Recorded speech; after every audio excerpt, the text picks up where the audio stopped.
Baik, di sini saya akan menjelaskan materi tentang manajemen keperawatan. Di sini ada definisi manajemen. Manajemen adalah suatu proses perencanaan, pengorganisasian, pengarahan, dan pengendalian sumber daya untuk mencapai tujuan secara efektif dan efisien. Menurut George, manajemen merupakan proses khas yang terdiri atas tindakan, perencanaan atau planning, pengorganisasian atau organizing, pergerakan, dan pengendalian untuk mencapai tujuan yang telah ditetapkan. Dalam konteks keperawatan, manajemen berperan penting untuk mengoptimalkan pelayanan keperawatan, meningkatkan kualitas asuhan, serta memastikan keselamatan dan kepuasan pasien di fasilitas kesehatan. Lalu di sini ada peran manajer. Yang pertama yaitu peran interpersonal. Di sini ada figurehead, yaitu simbol organisasi. Lalu ada leader, memimpin dan memotivasi staf. Lalu ada liaison, yaitu membangun jaringan eksternal. Lalu di sini ada peran informasional, yaitu monitor atau mengumpulkan informasi. Lalu ada diseminator, yaitu menyebarkan informasi, dan ada spokesperson, yaitu mewakili organisasi. Lalu di sini juga ada peran decisional, yaitu ada entrepreneur, yaitu inisiator perubahan. Lalu ada disturbance handler, yaitu mengatasi konflik, dan resource allocator, yaitu mengalokasikan sumber daya. Lalu ada negosiator, yaitu bernegosiasi, dan ada manajemen keperawatan. Menjalankan ketiga peran ini secara kompleks dan berkesinambungan. Lalu di sini ada fungsi manajemen. Yang pertama yaitu planning, atau perencanaan, menetapkan tujuan dan strategi untuk mencapai hasil yang diinginkan. Contohnya dalam keperawatan yaitu menyusun jadwal dinas perawat, perencanaan kebutuhan tenaga, dan penetapan standar asuhan keperawatan. Yang kedua yaitu ada organizing atau pengorganisasian, yaitu mengalokasikan tugas, wewenang, dan tanggung jawab kepada setiap anggota tim keperawatan secara struktur agar pelayanan berjalan efektif dan efisien. Lalu ada actuating dan controlling. Actuating yaitu memotivasi dan membimbing staf dalam melaksanakan tugas. Lalu controlling yaitu memantau, mengevaluasi, dan mengoreksi kegiatan agar sesuai dengan rencana dan standar yang telah ditetapkan. Lalu di sini ada prinsip-prinsip manajemen, yaitu dibagi. Yang pertama ada pembagian kerja, wewenang dan tanggung jawab. Lalu disiplin. Nah, disiplin ini setiap anggota tim keperawatan memiliki tugas yang jelas sesuai kompetisi. Lalu wewenang harus disertai tanggung jawab penuh. Disiplin dalam menjalankan prosedur asuhan keperawatan wajib ditegakkan untuk menjaga kualitas pelayanan. Lalu ada kesatuan perintah, keadilan, dan inisiatif. Setiap perawat menerima instruksi dari satu atasan untuk menghindari kebingungan. Perlakuan adil kepada seluruh staf, meningkatkan motivasi kerja. Inisiatif perawat dalam pengambilan keputusan klinis didorong untuk meningkatkan mutu asuhan keperawatan. Lalu di sini ada konflik dan manajemen konflik. Konflik adalah perbedaan pendapat, nilai, atau kepentingan antar individu atau tim dalam lingkungan layanan kesehatan. Penyebab umum konflik yaitu komunikasi yang tidak efektif, keterbatasan sumber daya, perbedaan peran, dan tekanan kerja tinggi. Konflik yang tidak dikelola dapat berdampak negatif pada kualitas pelayanan keperawatan. Nah, di sini ada 5 strategi manajemen konflik. Yang pertama yaitu avoiding, menghindari konflik sementara. Lalu ada accommodating, yaitu mengutamakan kepentingan pihak lain. Lalu ada competing, mempertahankan pendirian sendiri. Lalu ada compromising, mencari jalan tengah bersama. Lalu ada collaborating, bekerja sama mencari solusi yang terbaik. Lalu di sini ada perubahan, teori perubahan Kurt-Lewin. Nah, di sini Kurt-Lewin mengembangkan perubahan 3 tahap.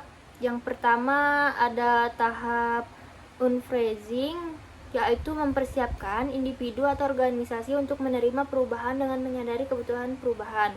Lalu ada changing atau moving, yaitu implementasi perubahan nyata seperti penerapan dokumentasi elektronik keperawatan. Lalu ada rephrasing, yaitu menstabilkan perubahan atau kebiasaan baru. Nah, di sini ada teori perubahan John Kotter. Di sini ada 8 langkah. Yang pertama itu menciptakan urgensi perubahan agar seluruh staf memahami pentingnya transformasi, bentuk tim pemandu yang kuat dan berkomitmen. Lalu merumuskan visi yang jelas serta strategi perubahan yang terarah dan terukur. Lalu langkah 4-6, komunikasikan visi secara konsisten kepada semua pihak. Lalu berdayakan staf dengan menghilangkan hambatan dan dorongan inovasi. Lalu raih kemenangan jangka pendek sebagai bukti nyata keberhasilan perubahan. Langkah yang ke-7-8 yaitu konsolidasikan keberhasilan untuk mendorong perubahan yang lebih luas dan berkelanjutan. Lalu tanamkan budaya baru agar perubahan menjadi bagian permanen dari nilai dan praktik organisasi keperawatan. Lalu di sini ada mutu pelayanan kesehatan. Nah, mutu pelayanan kesehatan adalah tingkat kesempurnaan pelayanan yang diberikan kepada pasien sesuai standar profesi dan harapan pasien. Pelayanan bermutu mencakup aspek keselamatan, kepuasan, efektivitas, dan efisien. Nah, tujuan dari mutu ini yaitu keselamatan pasien untuk mencegah insiden cedera dan kesalahan dalam proses perawatan. Lalu ada meningkatkan kepuasan pasien, yaitu memenuhi harapan dan kebutuhan pasien secara holistik. Lalu ada meningkatkan efektivitas pelayanan, yaitu memberikan asuhan berbasis bukti yang tepat sasaran. Lalu ada mengurangi kesalahan, yaitu meminimalkan medication error, infeksi nosokomial, dan risiko jatuh. Nah, lalu di sini ada indikator mutu pelayanan kesehatan. Yang pertama yaitu kepuasan pasien. Nah, tingkat kepuasan pasien ini mencerminkan kualitas layanan keperawatan. Lalu ada infeksi nosokomial. Angka infeksi yang terjadi selama perawatan di rumah sakit menjadi indikator penting keselamatan pasien. Lalu ada jatuh pasien, yaitu insiden pasien jatuh digunakan untuk mengevaluasi keamanan lingkungan dan pengawasan perawat. Lalu ada akurasi obat, yaitu ketetapan pemberian obat 5 benar, mencegah kesalahan medikasi. Lalu ada kepatuhan cuci tangan, indikator pencegahan infeksi utama bagi tenaga kesehatan. Lalu ada lama rawat, durasi perawatan pasien mencerminkan efisiensi dan efektivitas pelayanan kesehatan. Nah, lalu ada manajemen asuhan keperawatan. Yang pertama yaitu pengkajian dan diagnosis keperawatan, lalu ada perencanaan dan implementasi, dan juga ada evaluasi. Lalu di sini ada mode asuhan keperawatan. Yang pertama itu ada metode fungsional. Perawat melaksanakan tugas berdasarkan pembagian fungsi spesifik, misalnya perawat injeksi, perawat luka. Pendekatan ini efisien dan terorganisir, namun kurang berpusat pada pasien secara menyeluruh. Lalu ada metode tim, sekelompok perawat bekerja sama di bawah satu ketua tim untuk merawat sekelompok pasien. Nah, lalu di sini ada metode primer, satu perawat profesional bertanggung jawab penuh atas asuhan keperawatan seorang pasien selama 24 jam. Nah, metode ini menjamin kesinambungan perawatan, meningkatkan akuntabilitas perawat, dan mempererat hubungan terapeutik perawat pasien. Lalu ada metode kasus atau modular. Metode kasus memberikan perawatan komprehensif oleh satu perawat untuk satu pasien secara menyeluruh. Lalu metode modular merupakan kombinasi metode tim dan primer yang efisien, terkoordinasi, dan tetap berpusat pada pasien. Lalu di sini ada International Patient Safety Goals atau IPSG.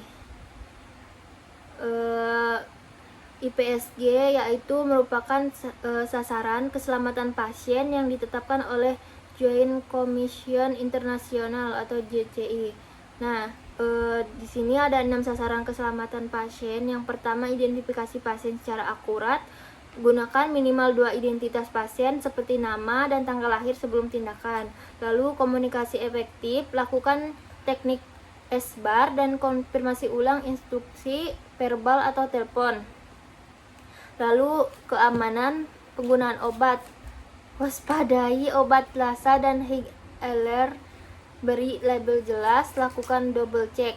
Lalu ada prosedur lokasi dan pasien yang benar, lakukan verifikasi operatif dan pelaksanaan lokasi operasi. Pengurangan risiko infeksi, terapkan keberhasilan tangan sesuai 5 momen WHO, dan pencegahan risiko jatuh. Kaji risiko setiap pasien dan pasang tanda risiko jatuh. Nah, tujuannya yaitu untuk menjamin keselamatan pasien di rumah, lalu di seluruh fasilitas pelayanan kesehatan. Baik, sekian, terima kasih penjelasan dari saya. Mohon maaf bila ada salah kata.